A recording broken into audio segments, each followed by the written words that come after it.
अस्सलाम वालेकुम। नरेंद्र मोदी जो इंडिया का तीसरी बार वजीर आजम बनने का ख्वाब देख रहा था, उसे अपोजिशन जमातें इतनी टक्कर नहीं दे सकी जितनी टक्कर उसे दी एक यूट्यूबर ने, धारव राठी। उसके 20 मिलियन से ज्यादा सब्सक्राइबर हैं, मगर वो है तो एक यूट्यूबर ही ना। धारव राठी जो हमेशा एजुकेशनल और इंफॉर्मेटिव वीडियोस बनाते हैं, उन्होंने ऐसी पॉलिटिकल वीडियोस क्यों बनाए? इसकी दो वजूहात।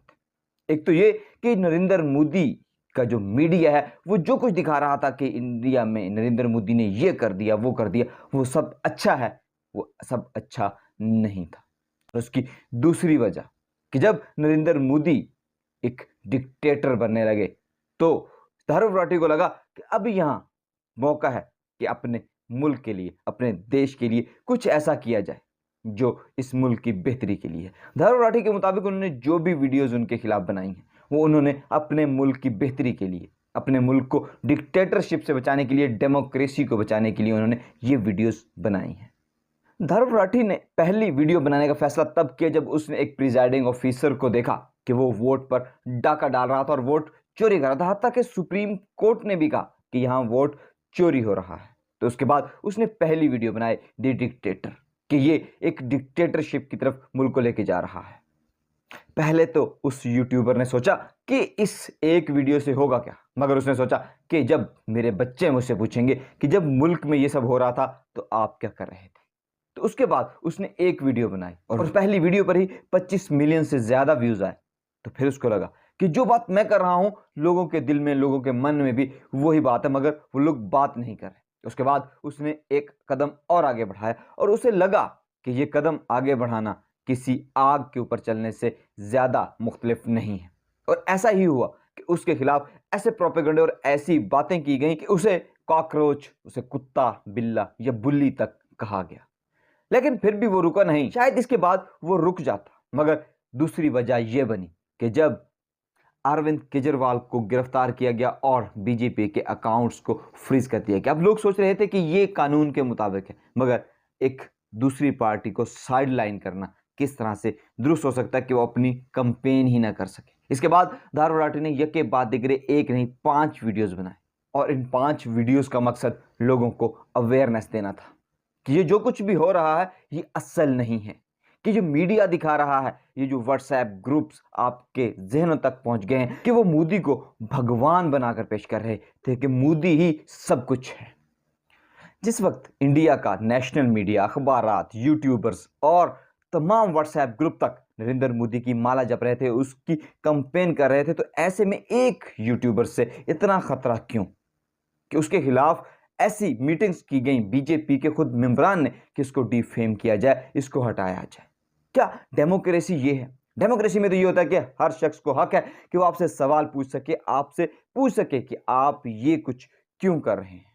तो हक तो ये बनता था कि धारू राठी जो पूछ रहा था, जो क्वेश्चन कर रहा था, उसके सवालों के जवाब दिए जाते। वहां जवाब नहीं दिए गए, बल्कि उसको बुली कहा गया, उसको कुत्ता, काकरोच, इवन पाकिस्तानी एजेंट और चाइना फंडेड तक कहा गया।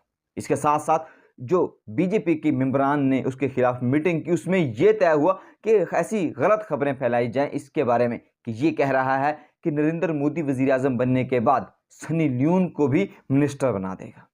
अब देखो तो ये कैसा भोंडा मजाक है। इसके बाद डीप फेक वीडियोस के जरिए उसकी आवाज रिकॉर्ड की गई चैट जीपीटी 4 के जरिए कि ये किसी मिनिस्टर को कह रहा है कि मुझे पैसे देते रहो, मैं आपका काम करता रहूंगा। यानी कि ये लोग समझ रहे थे, ये लोग कोशिश कर रहे थे कि ये पैसे लेकर किसी के लिए काम कर रहा है, जबकि ऐसा कुछ नहीं था।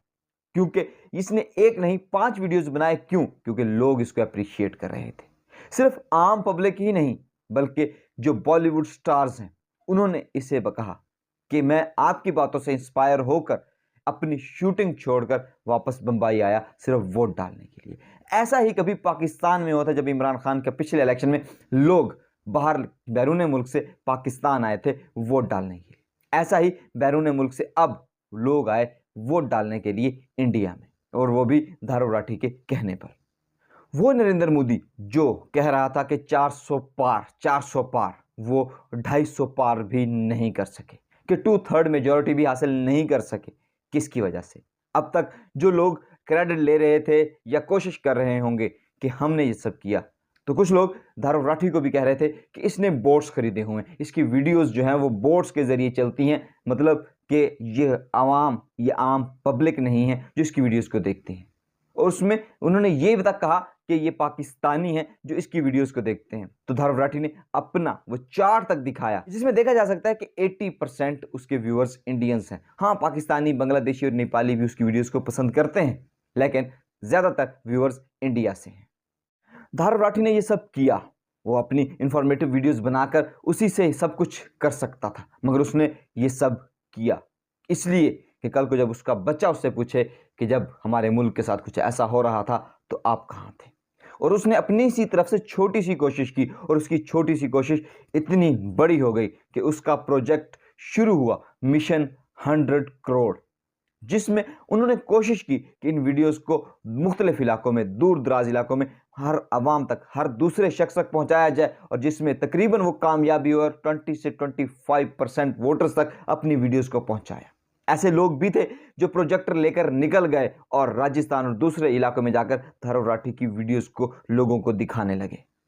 अब आपने देखा होगा कि लोगों का चर्चा, मुख्तलिफ पॉलिटिशियंस का, मुल्क के सरबराहों का चर्चा तो अखबारों में होता ही, लेकिन यहाँ इसने नरेंद्र मोदी को जब टारगेट किया, जब सच बताया, हकायक बताए, तो उसके बाद सिर्फ इंडिया में ही नहीं बल्कि France 24, the Economist, Al Jazeera, the Times, उसके अलावा द टेलीग्राफ, द प्रिंट और द इकोनॉमिक टाइम्स ने भी धारुव राठी को डिस्कस किया। इसको लगा था कि इसके ऊपर कुछ चंद लोग हमला करेंगे, कुछ यूट्यूबर हमला करेंगे, कुछ थोड़ी बहुत बात करेंगे, लेकिन इसके ऊपर हमले बहुत बुरी तरह से हुए। ऐसे ही हमले हुए जैसे कि इमरान खान और पाकिस्तान के जो यूट्यूबर्स या जो एंकर पर्सन्स थे उनके ऊपर भी कुछ इसी तरह से हुए, बल्कि पाकिस्तान में कुछ ज़्यादा हुआ कि वो लोग उठा लिए गए। ये खुशकिस्मती है धारुव राठी की कि वो इंडियन है, वहाँ पर उठाया नहीं गया उसे। ऐसे में जो इमरान रियाज या पाकिस्तान के जो एंकर्स हैं, जो लिखने वाले हैं, उन्होंने जो खोया, उनके लिए मंटो का एक कॉल है कि नाचने वाली से ज़्यादा बुरे वो हैं जो लिखने वाले बिकाऊ हैं। क्योंकि नाचने वाली तो सिर्फ अपना जिस्म बेचती है, मगर जो लिखने वाले हैं, जो राइटर्स हैं, जो लोगों को इन्फ्लुएंस करते हैं, वो अपना ज़मीर बेचते हैं, वो उनसे घिनौने हैं और ज़्यादा बुरे हैं। जो धारुव राठी ने किया, उसने एक अपनी सी कोशिश की कि एक छोटी सी एफर्ट के अच्छाई के लिए, बेहतरी के लिए, जैसा कि हमेशा सच और हक की जीत होती है, ऐसे ही धारुव राठी ने जब ये सब शुरू किया तो नरेंद्र मोदी जो 400 पार का नारा लेकर आया था, आज मैं अभी गूगल पर उसका रिजल्ट चेक कर रहा था तो वो 400 पार तो क्या 240 तक भी पहुंचे थे, और शायद हो सकता है कि वो 250-250 तक पहुंच जाएं, लेकिन जो सच और हक होता है उसकी हमेशा जीत होती है। जैसे कि पाकिस्तान में इमरान खान ने एक जंग, एक हक सच की बात की और उसके बाद वो अब जीत चुका, उसका नज़रिया जीत चुका। इमरान खान जेल में ज़रूर है, मगर वो उसका नज़रिया, उसकी सोच, उसकी बात जो वो आवाम तक पहुंचाना चाहता था, जो आवाम को कहना चाहता था, वो पहुंच चुकी, वो कन्वे हो चुकी, वो जीत चुका। अब सिर्फ एक केस कि अपनी बीवी से शादी के जुर्म में वो जेल के अंदर है। कैसा घिनौना मजाक है कि अपनी ही बीवी से शादी के जुर्म में जेल में रखा जा रहा है। अब इमरान खान साहब की जेल भी सिर्फ चंद दिन की है, उसके बाद वो आज़ाद होंगे। आज़ाद तो वो जेल के अंदर रहकर भी हैं, बस बात है समझने की कि जैसी एक छोटी सी कोशिश धारुव राठी ने की कि अच्छाई को फैलाने की, यहाँ पर मज़हब, दीन, इन चीज़ों को हटकर, इन चीज़ों से हटकर सिर्फ अच्छाई की बात करने वाला हर इंसान मोतबर है, वो मुसलमान हो, वो हिंदू हो या कोई और हो। मिलते हैं इंशाल्लाह नेक्स्ट वीडियो में, तब तक के लिए मुझे दीजिए इजाज़त। अपना और अपने प्यार का रखिएगा ख्याल। अल्लाह ने के बाद।